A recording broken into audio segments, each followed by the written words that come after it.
ಎಲ್ರಿಗೂ ನಮಸ್ಕಾರ. KPSCಯಲ್ಲಿ ಇರೋವಂಥ ಒಂದು ಡೇಟು ಏನು ಟೆಂಟೇಟಿವ್ ಡೇಟ್ ಕೊಟ್ಟಿದ್ರು, ಆ ಡೇಟು KS ಪೋಸ್ಟ್ ಮತ್ತಿರ್ಬೋದು, ಗ್ರೂಪ್ ಬಿ ಪೋಸ್ಟ್ ಇರ್ಬೋದು, ಆ ಎಕ್ಸಾಮ್ ಪೋಸ್ಟ್ಪೋನ್ ಆಗುತ್ತಾ ಇಲ್ಲ ಅನ್ನೋದು ತುಂಬ ಜನದ್ದು ಕ್ವಶನ್ ಮಾರ್ಕ್ ಆಗಿದೆ. ಅದೊಂದು ಸ್ಮಾಲ್ ಕ್ಲಾರಿಫಿಕೇಷನ್ ಕೊಡ್ತೀನಿ. ಈ ವಿಡಿಯೋ ಏನಪ್ಪ ಅಂತಂದರೆ, ನಿಮಗೆ ಇದಕ್ಕೂ ಮುಂಚೆ ಇದೇ ಥರ ಕನ್ಫ್ಯೂಷನ್ ಇತ್ತು. ಒಂದು ಲಾಸ್ಟ್ ವೀಡಿಯೋದಲ್ಲಿ ನಿಮ್ಗೆ ಹೇಳಿದ್ದೀನಿ, KPSCಗೆ ಭೇಟಿ ಮಾಡಿದ್ದೆ. ಅದರಲ್ಲಿ ಆಗಸ್ಟ್ 25 ಸೆಕ್ರೆಟರಿ ಸರ್ ಎಕ್ಸಾಮ್ಸ್ ನಡೆಸ್ತೀನಿ ಅಂತ ಹೇಳಿದರು. ಅದೇ ಡೇಟಿಗೆ ಓದ್ಕೊಳ್ಳಿ ಅಂತ ಎಲ್ಲರಿಗೂ ಹೇಳಿದ್ದೆ. ಇವಾಗಲೂ ನಾನು ಅದೇ ಹೇಳೋದು, KPSCಯಲ್ಲಿರೋಂಥ ಒಂದು ಎಕ್ಸಾಮ್ಸ್ ಇರ್ಬೋದು, ಬೇರೆ ಯಾವುದೇ ಒಂದು ಡಿಪಾರ್ಟ್ಮೆಂಟಲ್ಲಿ ಇರ್ಬೋದು, ಎಕ್ಸಾಮ್ ಪೋಸ್ಟ್ಪೋನ್ ಮಾಡಿಸೋ ಅಂಥ ಕೆಲಸ ಅಕ್ಸ ಯಾವುದೇ ಕಾರಣಕ್ಕೂ ಮಾಡಲ್ಲ, ಇನ್ನು ಮುಂದೇನೂ ಮಾಡಲ್ಲ. ಆ ರೀತಿ ಏನಾದರೂ ಮಾಡಲೇಬೇಕು ಅಂತಂದರೆ ಅದರಲ್ಲಿ ಗ್ರೂಪಲ್ಲಿ ಪೋಲ್ ಕಂಡಕ್ಟ್ ಮಾಡ್ತೀವಿ, ಅದ್ರ ಪ್ರಕಾರನೇ ನಾವು ಮಾಡೋದು.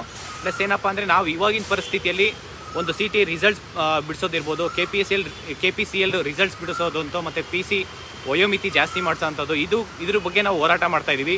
ಮತ್ತು GP ಸ್ಟಾರು ಮತ್ತು HS ಸ್ಟಾರ್ದು ಒಂದು ಟೀಚರ್ಸ್ ಏನೊಂದು ಒಂದು ಲೂಪ್ ಹೋಲ್ಸ್ ಇದೆ, ಅದನ್ನೆಲ್ಲ ಸರಿಪಡಿಸೋದಕ್ಕೆ ಹೋರಾಟ ಮಾಡ್ತಿದ್ವಿ. ಎಲ್ಲ ಮಿನಿಸ್ಟ್ರು ಭೇಟಿ ಮಾಡ್ತಾಯಿದ್ವಿ, CM ಸರ್ ಭೇಟಿ ಮಾಡಿದ್ವಿ, ಹೋಮ್ ಮಿನಿಸ್ಟ್ರು ಸರ್ ಭೇಟಿ ಮಾಡಿದ್ವಿ.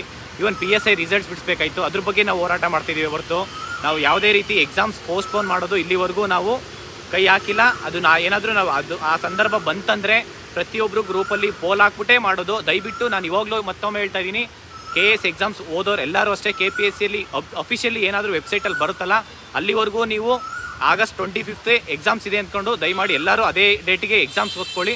ಆದರೆ ಕೆಲವೊಂದು ವಿದ್ಯಾರ್ಥಿಗಳು ಏನಪ್ಪ ಅಂತಂದರೆ, ಅಕ್ಸ ವಿರುದ್ಧ ಡೇಟ್ ಪೋಸ್ಟ್ಪೋನ್ ಮಾಡಿಸ್ತಾ ಇದ್ದಾರೆ, ಅದು ಇದು ಅಂತ. ಆ ಥರ ಯಾವುದೇ ರೀತಿ ನಾವು ಮನವಿ ಕೊಟ್ಟಿಲ್ಲ, ಕೊಡೋದು ಇಲ್ಲ.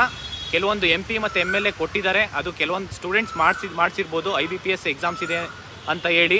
ಬಟ್ ಆದರೆ ಅಕ್ಸ ಯಾವುದೇ ರೀತಿ ಲೆಟ್ರ್ ಕೊಟ್ಟಿಲ್ಲ. ಇದ್ರ ಬಗ್ಗೆ ನಾವು ಏನೇ ನಿರ್ಧಾರ ತೊಗೊಬೇಕಂತಂದರೆ ಅದು ನಿಮ್ಮನ್ನು ಕೇಳಿಬಿಟ್ಟೆ ನಿರ್ಧಾರ ತೊಗೊತೀವಿ. ದಯವಿಟ್ಟು ಎಲ್ಲರೂ ಆಗಸ್ಟ್ 25 ಎಕ್ಸಾಮ್ಸ್ ಇದೆ ಅಂತಲೇ ಎಲ್ಲರೂ ಚೆನ್ನಾಗಿ ಓದ್ಕೊಳ್ಳಿ. Thank you so much. ನಮಸ್ಕಾರ.